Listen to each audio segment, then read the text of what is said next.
We're so glad you decided to come this afternoon. I know that our last session was more than amazing. But for me, what it tells me is that Douglas, for all its history and all its years, creates a sense of community that when we come back here, we relate to that. Education is different, times are different, but when you leave here, you know that you were part of a very special community and you take it with you. And I know the students say, once a Douglas woman, always a Douglas woman. And our students certainly illustrated that today. So I'm Barb Rodkin. I graduated in 1976, and I'm on the Douglas Advisory Board, working with, again, a group of amazing alumni. And it's great to be involved, because you really have your insights and you learn a lot from our students. And with that in mind, I would like to introduce our next student, who is going to have a discussion with Meghan, Sana Amanullah, who has been involved with our board as she's president of the Douglas Governing Council. She's been part of our Student Alumni Engagement Committee, as well as our Capital Development Committee, but also just part of our board, part of our retreats. She comes and talks to our board members and our guests, so we always know what's going on with our students and what they need and how we're going to go forward. Sana is a nursing major with a minor in Spanish. Like I said, she's president of the Douglas Governing Council for the last 4 years. Not president, but always part of it. She's also on alumni of Project Super, has the Bunting Cobb Living and Learning Community. She's involved in research, the honors program, SCAP and Skull Senior Honor Society, and many other accomplishments that I'm hoping you can touch on when you have your conversation.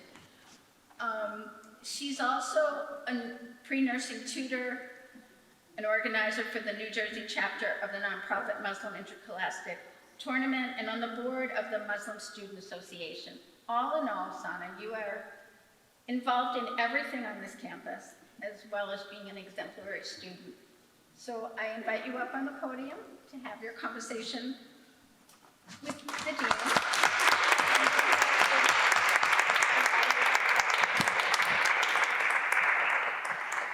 Poor Sana has to have conversations with me all the time.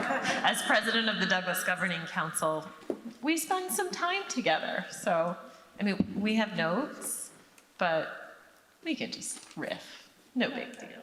Yeah. Thank you so much for having me today, Meghan, and for inviting me for this conversation, and thanks everyone for coming out.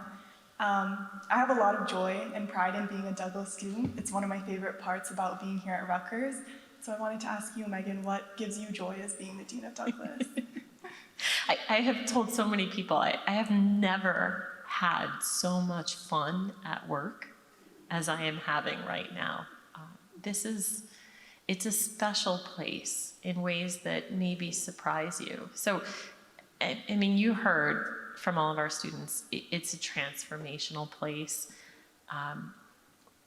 We say students come to us not really knowing how to use their voice, and we help them find it.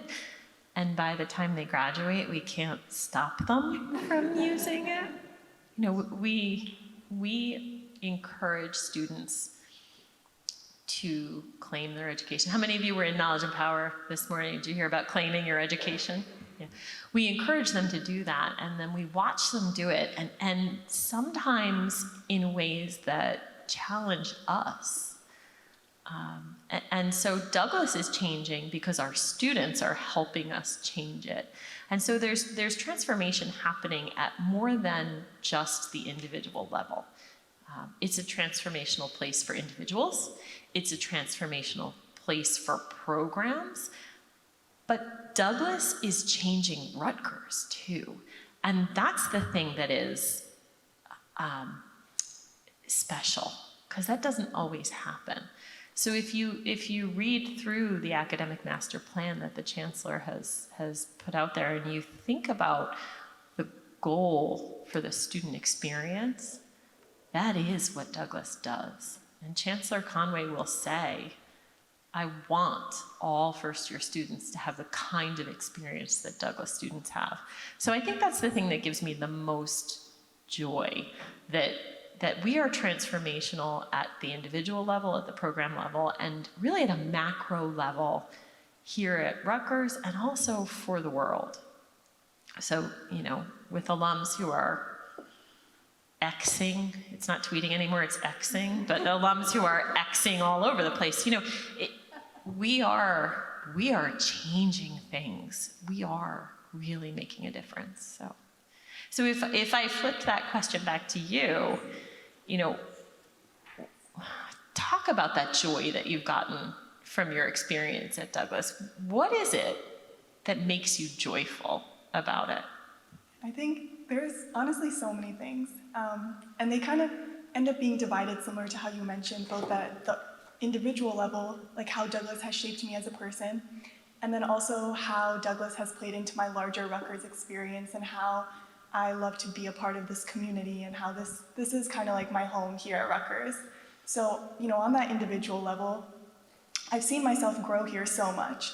And sometimes it takes something like this to show myself that. You know, when I was a freshman, if you told me that I would sit on the stage and speak into a microphone, I would tell you that you're crazy. And I would have never done that.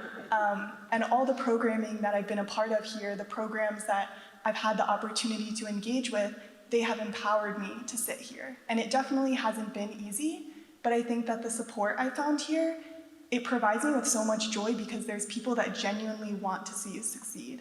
They want to see you try new things, and you're constantly encouraged here. I think that I just love the Douglas community so much, because as like the students before me mentioned, you can walk anywhere on campus at Rutgers and you can see a Douglas woman, and immediately you wave, you smile, and it makes your day. It makes you feel like you have a place here. It makes you feel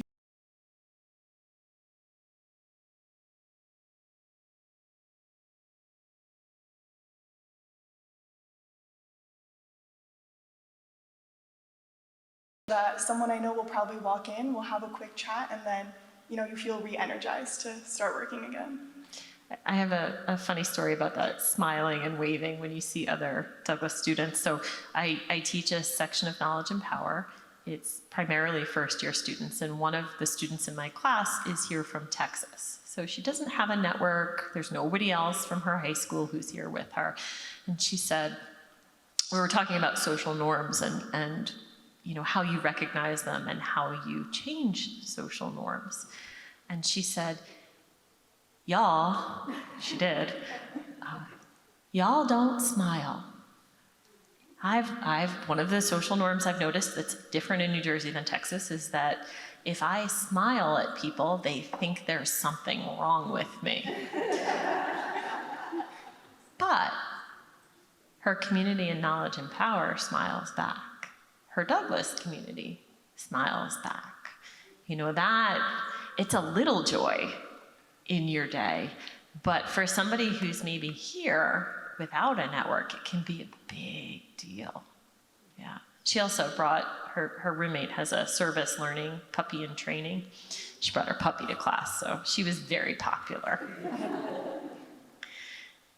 So, a lot of the students that were here before had a similar experience to you. You're going to graduate in May.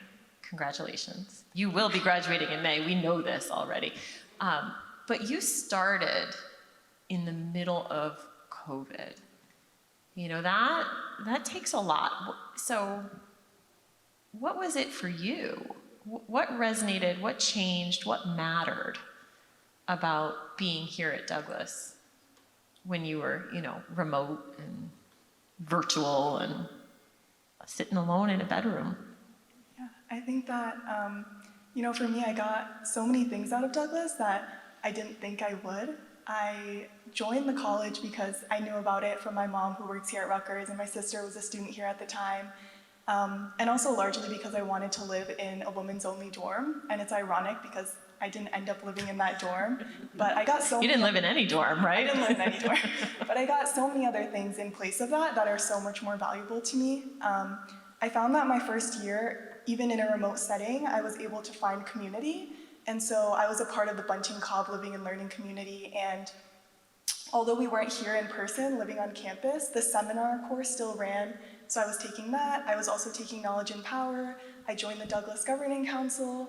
And every week I would go to those meetings on Zoom. And it was in my experience, the few spaces where people wanted to engage. It didn't feel like I was interacting with blank screens on my computer. It felt like there were real people behind those faces. And then I think in addition to that sense of community, the academic support I was provided with and received here at Douglas really, really resonated with me. Similar to a lot of other students, I think one of my biggest stressors my first 2 years at college was I didn't know if I should change my major or not. And especially being a nursing student, I'm in the nursing school, meaning that there's only one major. So the advisors in that school couldn't really provide me with insight on other options or other career opportunities, but I found that here at Douglas. I turned to my staff mentor a lot, and she was able to not only give me advice, but give me physical solutions that were housed here at Douglas. So she encouraged me to apply for Project Super and go to the meetings of the STEM Ambassadors, which is another organization here, and engage with other alums and mentors, and that's how I figured out what I really wanted. And I think having that support, it made me realize that when I do come back on campus, this is where I want to be. I want to be somewhere where people care, where people hear me, and where I know that when I am having difficult times, because inevitably they will arise, that like someone has my back. Yeah, I mean, I think our students are resilient. I'm sure everybody says that about their students. Our students are resilient, but they are. I mean, so you're in the school of nursing, there's one major, and you don't know if you want to do it. That's really challenging and hard to handle. And, coming on the heels of a couple years of remote instruction, and, so that resilience is another hallmark, I think, of you and your peers here at Douglas. Unfortunately, we live in a world that requires that kind of resilience. I was talking with some of the alums about the need for civil discourse and understanding what civil discourse is. We do, in Knowledge and Power, we encourage students to think about how you handle situations where you're having uncomfortable conversations. We ask them to model that in class and then also outside of class. So the diversity ambassadors that Minnie was talking about, those are train the trainers. That's us working with a small group of students to understand how to facilitate conversations. And then those students are going out and facilitating those conversations with other student groups. And so that's, in a world where we're increasingly partisan, where programs and opportunities that include the word woman in their title are challenged, when there's increasing pressure on all of our financial resources or our staffing resources, and where student mental health is, we talk about it all the time. We have to talk about it all the time. It's an ever-present concern. What do you see as kind of the challenges that Douglas is going to be dealing with, both kind of individually from your perspective, but also you are a leader on this campus. You are a leader for Douglas. What are the things that what's coming up? What do we have to worry about? I think that a lot of what we love about Douglas, and also what makes Douglas great, is so unique to this space, right? There's really not another space like Douglas, and so I think while that's the exact reason why I enjoy being a Douglas woman, I'm so proud to be a part of this community, it also presents an equally important challenge. Because how do you explain to someone who's not in Douglas what Douglas is, and how do you effectively convey every single thing that goes on here in an effective and efficient manner and get them to understand your perspective? So that kind of leads into what I've been faced with as a student leader, especially in the past 2 months. I've seen that Douglas women are everywhere on this campus, like we've seen from the student panel. And they hold a lot of positions of leadership.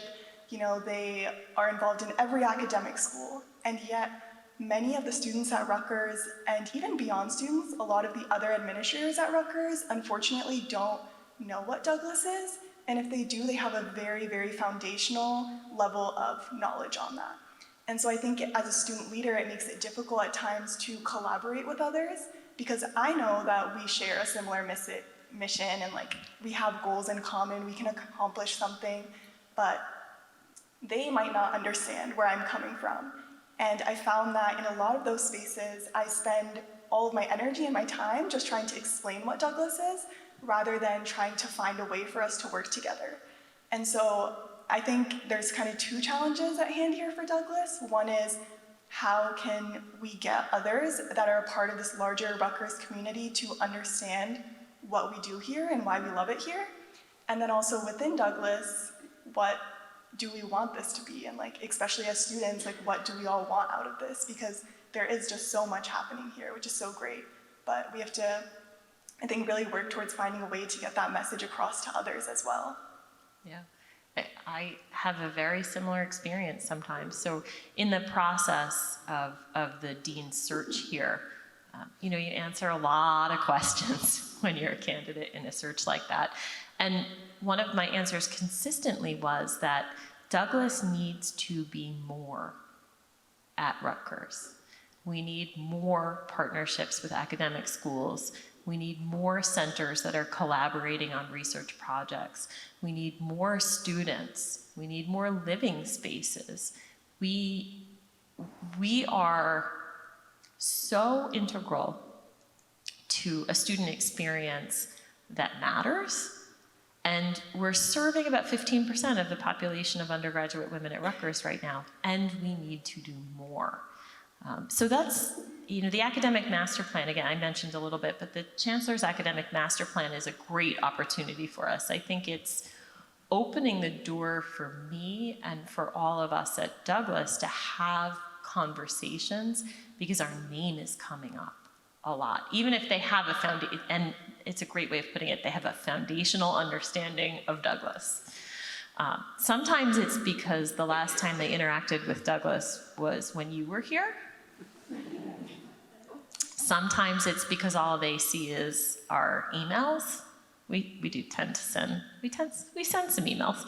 And sometimes it's because they only know about Douglas because they have Douglas students in class who will say, well, I'm a Douglas student, and. So, you know, really building on that, the momentum from the academic master plan, we're going to be investing in new living learning communities. You know, so pharmacy and nursing is the newest community this year, and without even really working too hard, we have more than 20 students who said, yes, I need that, I need that. We're looking at living learning communities in interdisciplinary arts, because so many of our students are not art majors, but art is so important to their personal lived experience. You know, they want to continue playing that instrument that they've played. Did you play an instrument? I did for a few years, but not anymore. Not anymore. Or they want to keep dancing, even though they are a Spanish major with an intention of becoming a high school teacher. Or, you know, the physical creation of art is stress release. So on Arts LLC, public policy is an area. We have lots of programs in public policy, but not necessarily a first-year entry experience or a first-year community. So making sure that we're serving that group of students, and there's a lot of students with an interest in public policy. They might be nursing majors. that they have an interest in public policy. So really thinking about how Douglas is present in every school and unit, in every center that we can connect to, that faculty want to come do research with our students, whether it's STEM research in a lab, or it's building an accessible garden space, or it's installing a sculpture on the High Line, or studying pronoun use and misuse on campus. We want faculty to think of us and our students as those natural partners. We're in a really pivotal time. We are starting a new strategic plan, and so those challenges and that kind of larger space in the world, we really are thinking about it as an opportunity to grow, but also to become even more important to the fabric of the entire community here at Rutgers. I completely agree with that. And I think kind of echoing off of that, that interdisciplinary nature you were discussing with the opportunities to engage in those academic programs and create those spaces that don't have to be just for first years, but for all students are super important. Kind of coming from that perspective of such a specific major where my classes are decided for me, it's kind of set, like what I'll do during my college experience. I found that Douglas provided me with that comfort. I came to college not even knowing what research was or how to be involved in it. And then when I learned about research, I was immediately put off by the idea of doing lab work. I just could not see myself doing it. But I came to learn that that's not the only form of research, right? And I got involved in more of the social sciences end of that. And that's been a lot of my experience here at Douglas, that just because you study one thing doesn't mean you can't engage in so many other things, because that, at the end of the day, makes you a well-rounded person. It makes you an asset to the workforce, and it's going to help create stronger individuals in the future. So you're going to help us out. You're serving on the steering committee of our strategic planning process. So I'm sure you're all intimately familiar with our website, right? So you're on there all the time. But one of the things that you can find there, we recently completed a strategic plan. So we had a strategic plan that ran through June 30th, 2023. So the timing really works out. And how many of you have been involved with strategic planning in any of your organizations?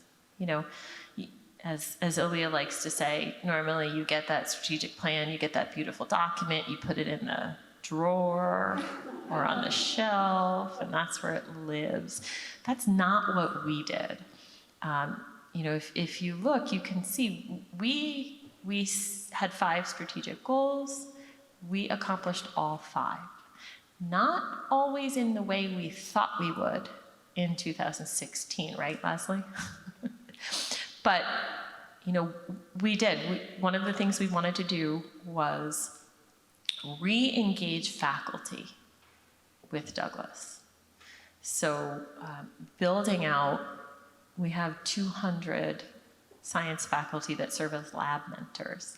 We have a robust faculty fellows program for arts, humanities, and social science faculty that are engaging with a couple hundred students every year.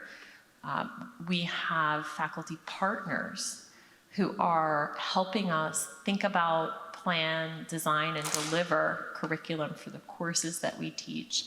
And we have deans and academic leaders who are standing next to me and saying, yes, this is important. This interdisciplinary work is important. Another thing was our Bold Center. So for those of you that launched from Douglas directly into a career, we didn't always have the programming to make connections with you, or to say, all right, you're a junior or a senior, you're thinking about a career in this, let's help you model what that looks like. Let's give you some skills, let's give you some opportunities that are going to make it possible for you to go not just into an entry-level job, but into an entry-level job that has growth potential in the field that you're interested in. So the Bold Center is doing that. We've built out a suite of programs that start in your first year. Did you go to the career conference? I did. Yeah. I was just there Oh, last that's right. You weekend. spoke there. Of course, I saw you there. But my memory is, I write it down on purpose. But really, start with the career conference, which is see a lot of things. And then think about participating in the Riley program, which gives you kind of a series of seminars that are skills building and helps you get an externship, so a short-term shadowing. Did you do an externship? I did not. Did but your I sister? Did. She did. She yeah. did? Yeah. Yeah, she was in DC for a week. Ah, yeah. So she traveled for an externship too. Those are the good ones. You get to stay in a hotel, you get the real experience, because that's what it's like when you go to work, right? Every day. But you get that kind of next level thinking about, okay, what might a career? Often we find pre-law students who do an externship and come back and say, I am not going to be a corporate lawyer. Or I thought being a lawyer was all about being in court. Little did I know it was a lot of paperwork. And so then we're going to help you reflect on that, think about what's next, and then get into an internship experience, because we know that internships help students get jobs. And then after the internship experience, we're going to help you build a network so that wherever you land, you know how to work a LinkedIn network. You know how to work a room when you have to go. And how many of you felt comfortable your first year at work working a room? Yeah. Well, oh, okay, Debbie, I believe that. I did an internship. I didn't, I certainly didn't. As a first year student, you wouldn't come talk up here. Would you have worked a room? I definitely would not have. No. But, we also, the third piece of our strategic plan was a real focus on incorporating diversity and inclusion and perspective-taking programming to all of the experiences at Douglas. And you can see that in every student that you meet, that they understand that it's important to think about things from someone else's perspective. It goes back to our conversation about civil discourse and why it matters. The fourth was the Douglas brand. Very exciting. But I know you know the tree. I know you know the tree. And then the fifth was really building out an advancement operation to support all of the things that are happening. And Sana, you and I have had this conversation a little bit, but it's been critical that alumni and donor support, it's more than 55% of what it takes to run this college. More than 55% comes from alumni and donors.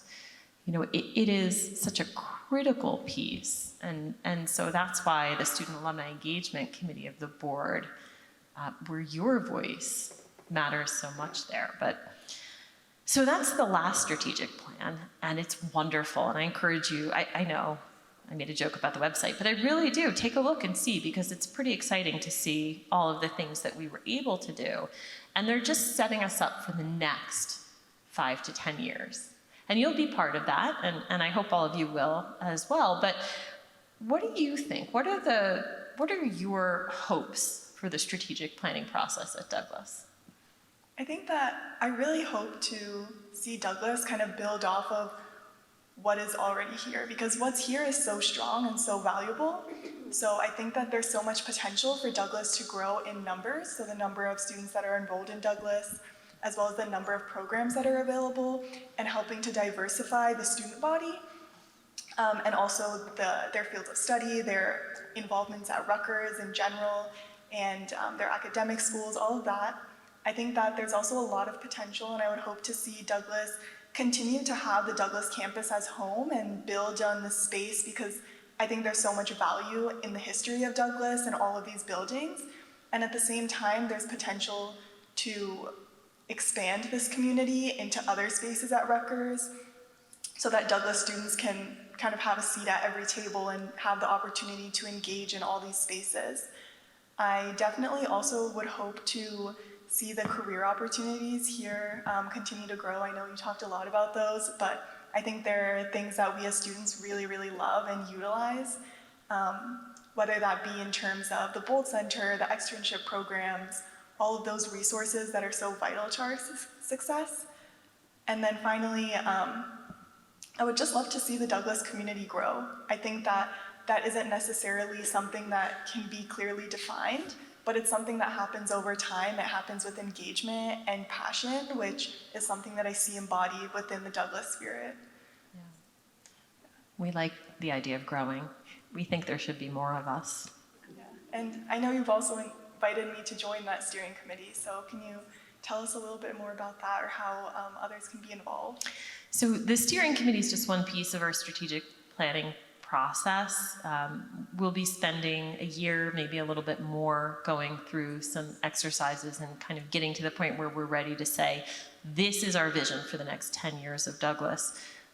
So for students, Sana and some of the other Douglas Governing Council students will be intimately involved, but for other students, we'll be holding focus groups, surveys. Students don't really respond to surveys. Alumni don't really respond to surveys either, by the way. But giving them an opportunity to give broader input. Our classes, we find our classes where we're teaching in person to be great opportunities to get student feedback on specific questions. So we can say to our Knowledge and Power and Global Village instructors, here's 2 questions we'd like you to gather feedback from the students you're teaching this semester to help us inform our strategic plan. And so we'll definitely be using that. And we will probably find a way to give away blankets in exchange for participation or sweatshirts or something. For faculty and staff, our staff are going to be involved intimately. A lot of the steering committee is staff. They will drive the process. Our faculty partners, making sure that they have seats at the table when it comes to setting the vision for the organization, but also in helping us connect to the needs of students who are not yet enrolled in Douglas. So our faculty, they see Douglas students, they see non-Douglas students. They're going to know what our Douglas students are getting that non-Douglas students could use. So that'll be a big part of it too. And we'll have access to institutional data, things like that. Our alumni board will be an incredible resource, particularly with kind of vision setting and helping keep us on mission. And there'll be other opportunities for alumni to participate. So don't ignore the survey when it shows up in your inbox, because there probably will be one. But we also want to find more creative ways, like finding alumni where they are and giving them an opportunity. The same way we're talking about engaging with students in classes, we're going to find alumni where they are, and we're going to see if we can get some input. So, you might see students out there with clipboards at events that alumni come to. Like tomorrow, anybody going to the football game tomorrow, assuming it doesn't rain? Maybe even if it does rain. But, having an opportunity for alumni where they're all ready to participate in this process. So it's really, we're going to grow the number of students. We have to grow the number of students. We're going to make sure that all of the students coming in have similar experiences, even as we get larger. We're not going, there's no way to franchise what we do. There isn't. It's intensive, it's small communities, and it's individual connection. And so we're going to have to keep doing that with larger and larger numbers of people. But we're also going to get more connected, because we hear from students that is the important piece. They want to be able to come to one person, not 5. So the more connected we are, the more we can serve students. So, I mean, it's going to be exciting. I'm really looking forward to this strategic plan. I know it's meetings. Oh, I am too. I think that it's a really exciting time, and I'm definitely excited, like, as a student to get to engage, because I think that's very unique to Douglas, the opportunities we have to be a part of this planning for future students, and definitely excited to see where it's going to go. I will tell you right now, I know some of the things we're going to hear from students. We're going to hear about the buses. We're going to hear about the food. We're going to hear about the dorms. And that is something that the chancellor has also been very open about, that, she recognizes that there's a need for some investment on the Douglas campus.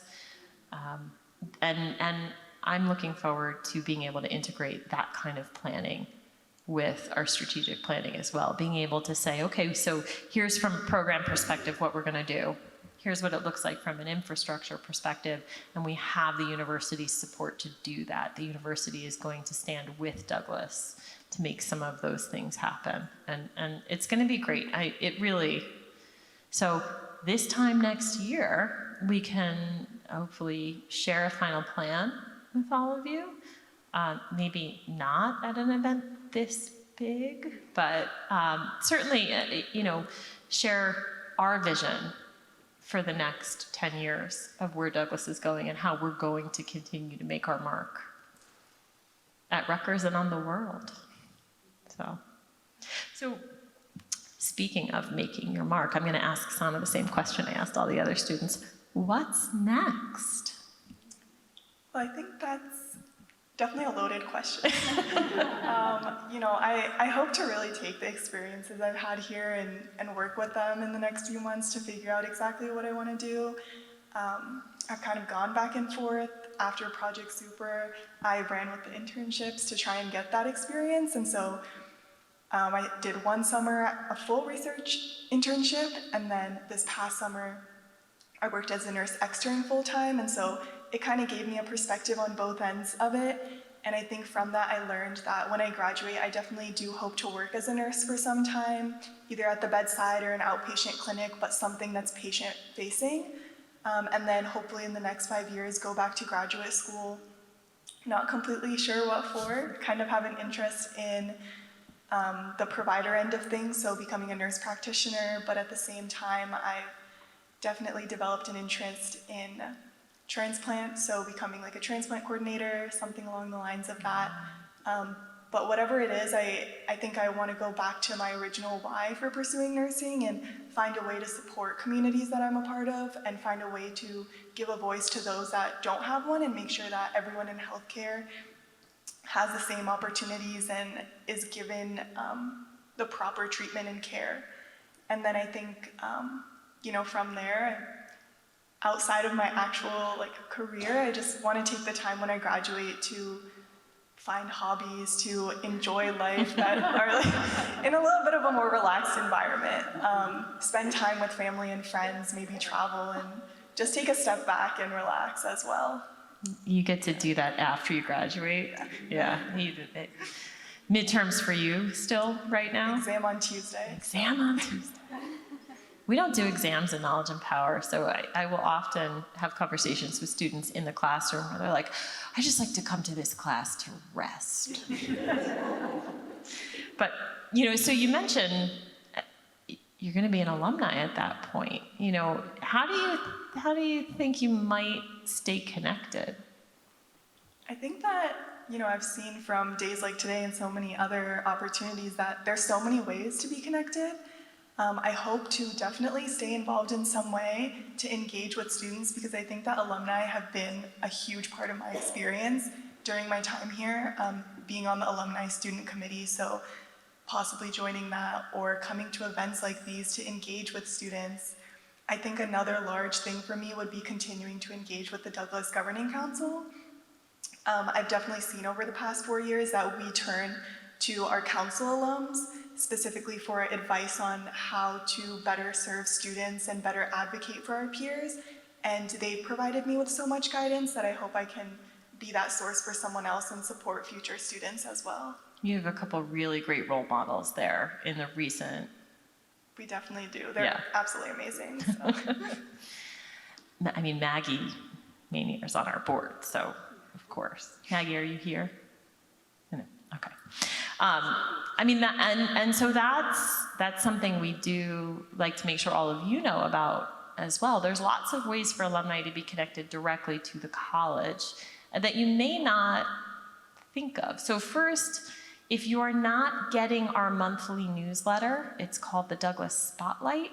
If it doesn't show up in your inbox and you don't find it in your spam folder, because we found that to be an issue, let us know, because it's a great way to see stories like Sana's and stories like some of the other students, to hear about new programs. Like the next issue is going to feature the move of the Center for Women in the Arts to Douglas. So coming back home to Douglas, which we're really excited about, and the suite of programs, of wraparound programs that are included in the Center for Women in the Arts.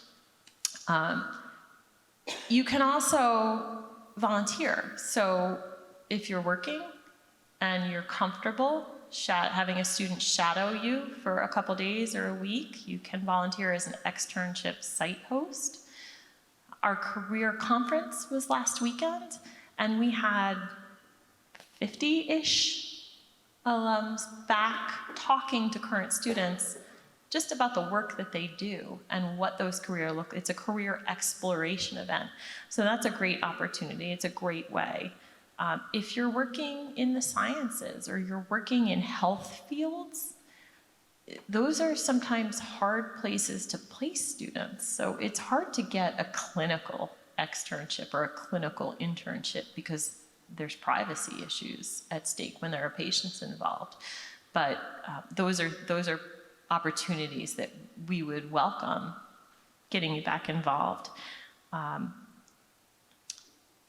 really, you knew this was coming, right? The best way to get involved with the college is to make a gift in support of the programs that you care about. You don't need to make a major gift to have an impact. So as I mentioned, 55% of our budget comes from donations from alumni and friends. And I'm gonna bet that the average donation is probably $75. It matters. Any gift matters when you're supporting these programs. And so everything we've talked about is made possible because alumni and donors are making those gifts in support of those programs. And then just keep in touch. We try not to send too many emails, but we do like to hear from you. So you can reach out to me, you can reach out to any of our staff in advancement. You can't reach out to our students directly, but if you're interested in getting connected or you're interested in learning more about something, absolutely the best way to do that is just ask. Send me an email, send Aaliyah or Aaron an email, just reach out to us, let us know. And if you get an email from the Rutgers University Foundation and it says it's from Douglas, I promise you it's actually from Douglas. We have, so don't delete those because you think they're not from us. They're definitely from us. Our alumni are the backbone of what's happening at Douglas right now. And so there's a through line from your experience as a student to Sana's experience, and that through line is going to continue to the students that you're going to be mentoring when you're in clinical practice and running your own business. I know. I mean, Sana's another one of those students that is so impressive and quietly impressive, right? You really are. Do you know that? I don't even know what to say, but thank you. You are incredibly impressive. I want to thank you so much for having this conversation, for having it in public, because that takes a lot. Just for being the leader that you are. Part of the reason Douglas is a special place is because you've made it a special place. You are Douglas, and so thank you so much for everything that you do.